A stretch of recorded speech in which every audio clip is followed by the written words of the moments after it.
Hi friends, welcome back to my channel. Today in this video, I'm going to show you how to turn on the Tap to Show lock screen feature on Android. Please consider subscribing to my channel and liking this video. Let's get started, guys. Step 1. First, unlock your Nothing phone. Open the Settings application to find the Home Settings menu. Step 2. Now scroll down and locate the System option. It's typically located towards the bottom of the list. Tap on System to open the next set of options. This section controls a variety of settings on your device, including language preferences, system settings, and more.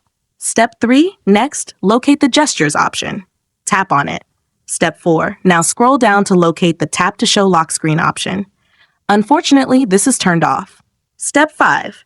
For the last and most important step, select the Tap to Show lock screen option to turn it on instantly.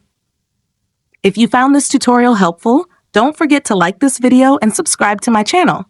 Thanks for watching.